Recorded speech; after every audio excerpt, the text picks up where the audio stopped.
The story you are about to hear is not one of legend, nor one whispered in the haze of folklore. This is a chilling, true account of a family whose secrets were buried deep beneath the soil of rural Alabama. In the heart of the American South, in a region long forgotten by history books, there existed two sisters, bound not just by blood, but by an unimaginable web of shared deception, lust, and control. Their lives were intricately woven around one man, a husband they shared, and whose presence would become a silent architect of horror for decades. Hello everyone. Before we start, make sure to like and subscribe to the channel, and leave a comment with where you're from and what time you're watching. That way, YouTube will keep showing you stories just like this one. The sisters, each seemingly ordinary in their small community, held a secret that would have shattered any conventional understanding of morality. Neighbors might have noticed the oddities, the whispered arguments, the strange absence of certain family members, the way the children seemed unnaturally close, unnaturally alike. But no one could articulate the full scope of the darkness that lingered just beyond the farmhouse walls. History rarely records the lives of those living on the margins, and even more rarely does it expose the grotesque intersections of family, obsession, and secrecy. Yet in Alabama, in the early to mid-20th century, these sisters lived a life that defied societal norms in ways most could not even imagine. Their home became both a sanctuary and a prison, a place where love, control, and fear intertwined in ways that would leave scars on generations yet unborn. What happened in this household was not simply unusual. It was systematically hidden, protected by layers of social respectability, and shrouded by the silence of those too afraid or too complicit to speak. The story of these sisters and their shared husband is not merely a tale of personal tragedy. It is a lens into a culture of secrecy, a microcosm of rural horror that the modern world is still unprepared to confront. Tonight, we delve into a story that has remained buried, a narrative that refuses to die, a truth so twisted it challenges the very idea of family, love, and the human heart's capacity for darkness. The sisters' childhoods were marked by isolation and rigid traditions, the kind that most outsiders would dismiss as quaint Southern upbringing. Yet, within the walls of their family home, there was an undercurrent of control and dominance that shaped every decision, every relationship. Their father, a stern and often absent man, left them in the care of their mother, whose own presence carried an air of unspoken rules and silent enforcement. It was in this crucible of secrecy and obedience that the sisters' understanding of love and loyalty became twisted. When the man who would later become their shared husband entered their lives, he was not just a stranger. He was a catalyst, a figure of charisma and quiet authority. He stepped into a world already fractured by unspoken demands and rigid expectations. To the outside world, he appeared charming, responsible, perhaps even protective, a typical patriarchal figure of small-town Alabama. But beneath this facade, the sisters found in him a convergence of desire, fear, and manipulation that bound them in ways no law or neighbor could unravel. What makes this story particularly haunting is the psychological dimension. The sisters were not merely complicit. They were participants in a dynamic that blurred the lines between survival and submission, between love and entrapment. They negotiated their roles with a disturbing pragmatism, aware of the risks, aware of the judgment that would follow if the truth were exposed. Children born into this household grew up in the shadow of secrets too complex to articulate, inheriting traits, patterns, and behaviors that were themselves echoes of a past no one dared name. In the wider community, there were hints, small, almost invisible signs, of the unusual arrangements within the household. Gossip, often dismissed as idle chatter, sometimes carried fragments of truth. A glance too long. A relationship too close. A child too similar to another. But in a town steeped in tradition, where appearances mattered more than reality, these whispers were carefully ignored. People wanted to believe in normalcy, even when it was grotesquely absent. This section of history reminds us that horror does not always manifest in violence or spectacle. Sometimes it is the quiet distortion of family, the normalization of deviance behind closed doors, and the silent complicity of an entire community. The Alabama Sisters story is precisely this kind of horror, psychologically intricate, socially insulated, and morally complex in a way that chills the spine. As the sisters grew into adulthood, the household's peculiar structure became more pronounced.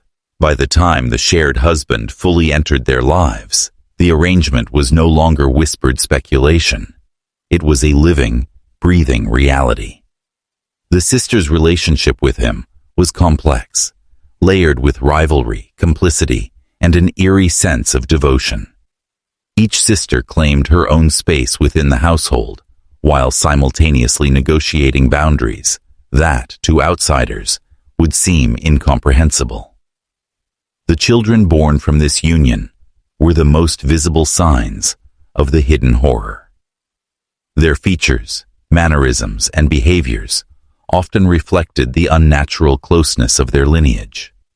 Some were unusually fragile, others remarkably alike, creating a visual tension in family photographs that would later serve as subtle clues to observers attuned to the abnormal.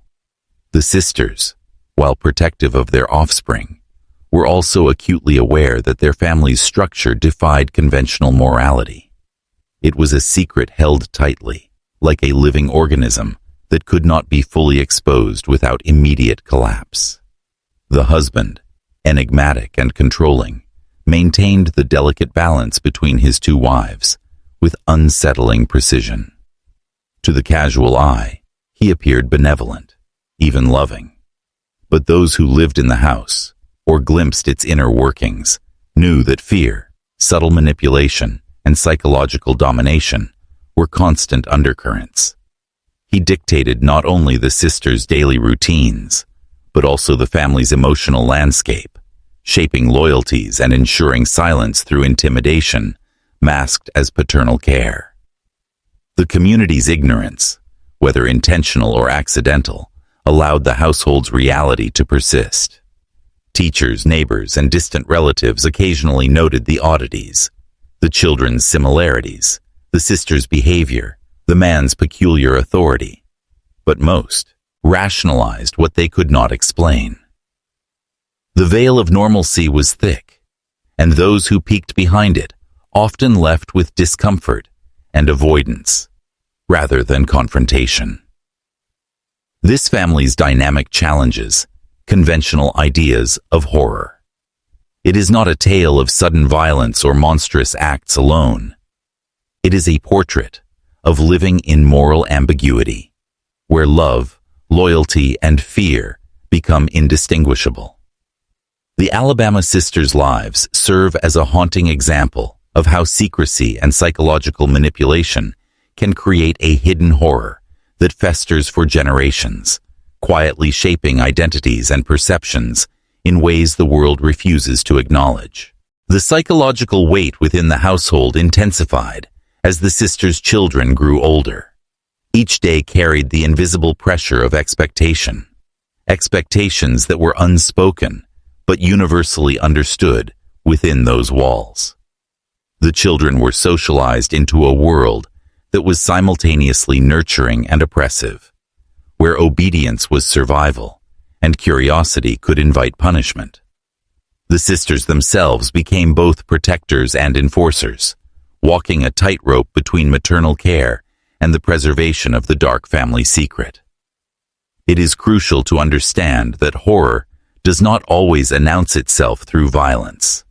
Often, it takes the form of subtle psychological domination. In this family, silence was the currency of power. Laughter could be weaponized. Affection could be conditional. And fear became internalized as a guiding principle. Even visitors to the home would occasionally sense the imbalance. A fleeting glance, a stiffness in posture, the unnerving resemblance between children and adults. But the social norms of the time, combined with the rural isolation of the community, ensured that curiosity never transformed into exposure.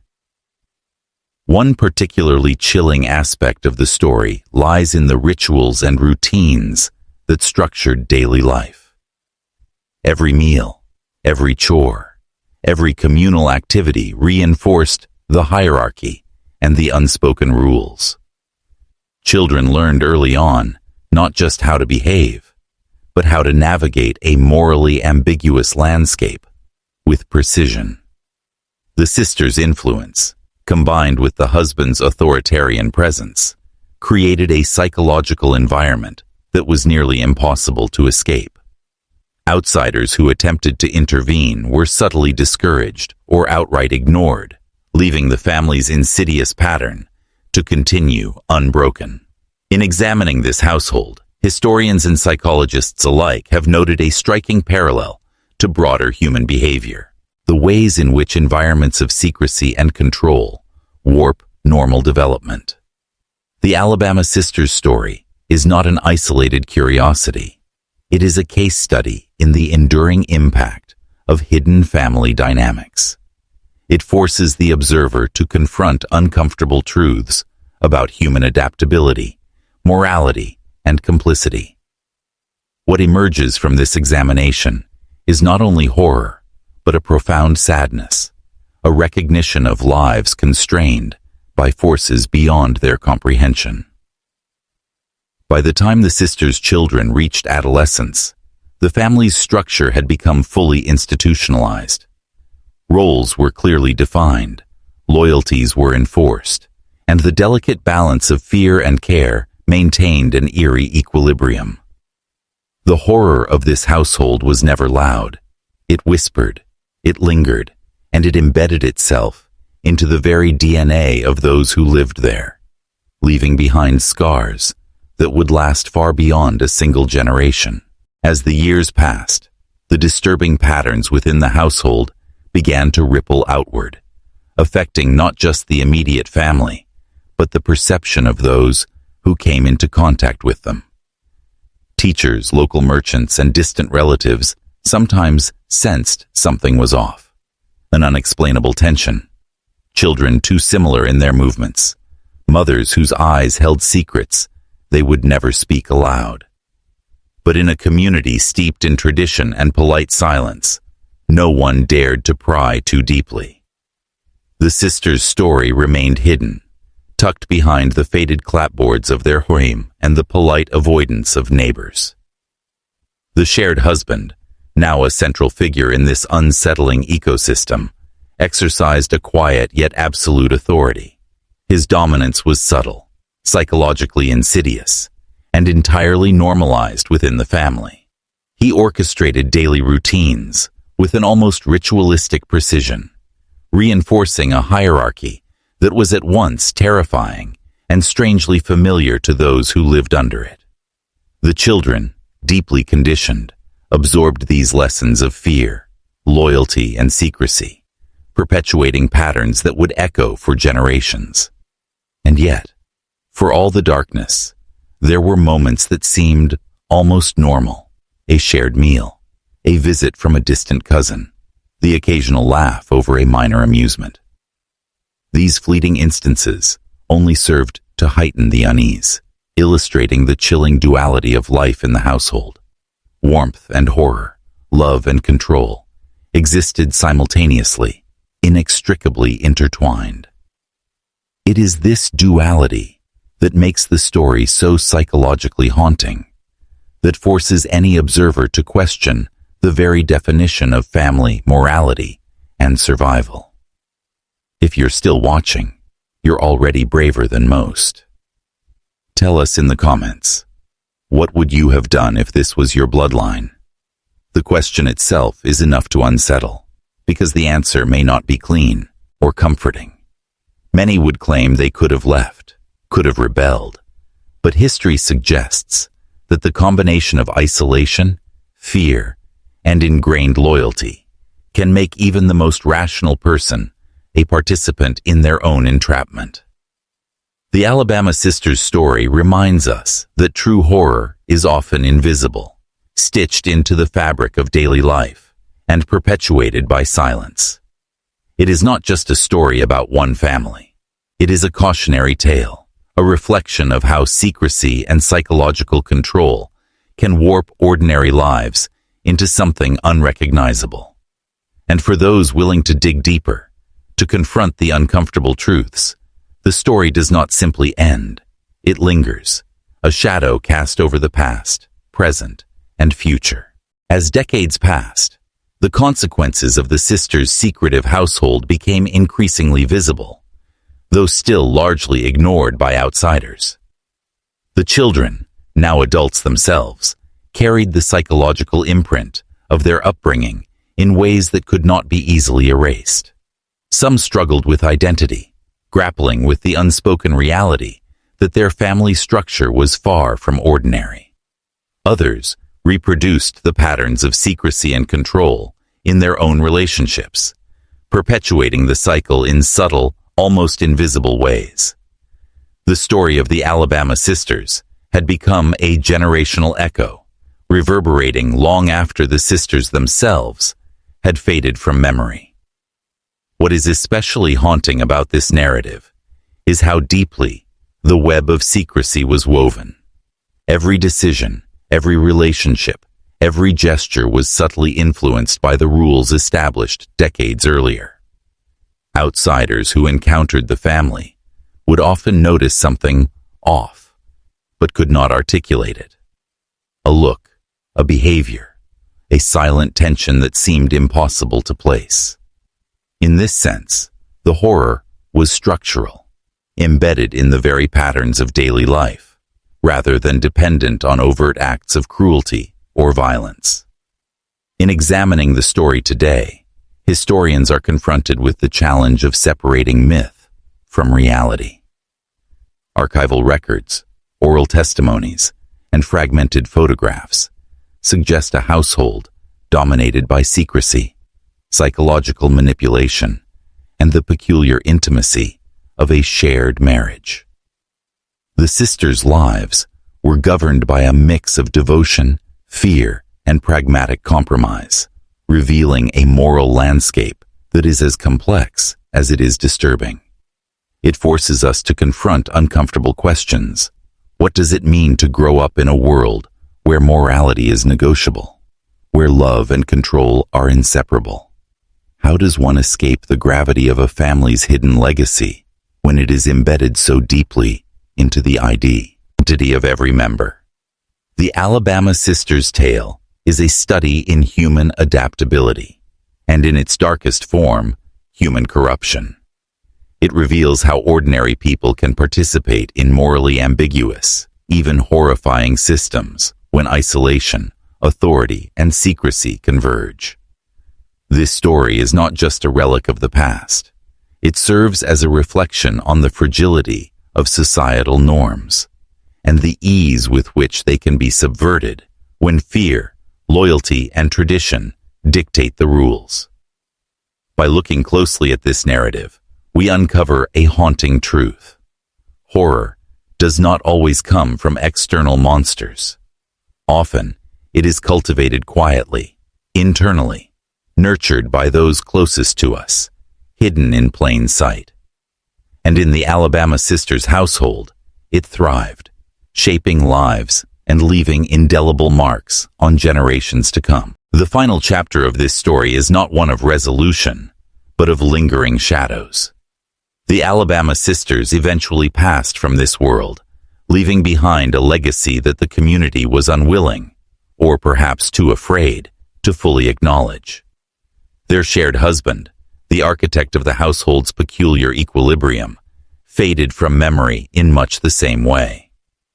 What remained, however, were the echoes of their choices, visible in the children they raised, the family lines they influenced, and the whispered stories that refused to die. This is the kind of horror that resists closure. Unlike tales of violence that end in bloodshed or retribution, the terror here is structural, psychological, and generational. It is embedded in family photographs, in the uncanny resemblance of cousins to one another, in the unspoken rules that governed relationships. It is the subtle distortion of morality and human connection, a quiet reminder that true horror often hides behind ordinary doors.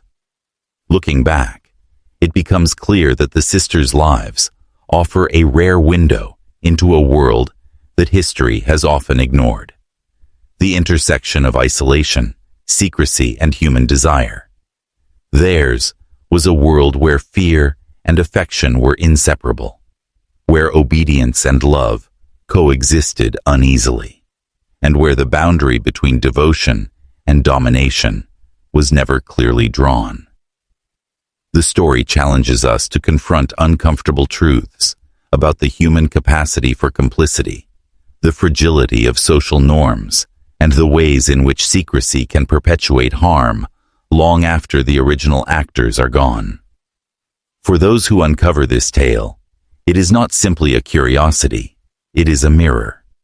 It forces us to question the families we inhabit, the histories we inherit, and the silences that shape our understanding of morality. The Alabama sisters' household is a haunting reminder that darkness is not always visible, that horror is not always loud, and that the past has a way of lingering, quietly influencing the present and the future. In the end, the story of the Alabama sisters is both cautionary and mesmerizing. It reveals a reality that many would rather forget, yet compels us to look closer, to peel back the layers of normalcy, and to confront the disturbing truths hidden in plain sight.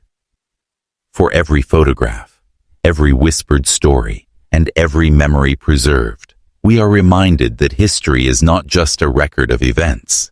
It is a repository of human secrets, moral ambiguities, and horrors that refuse to be forgotten.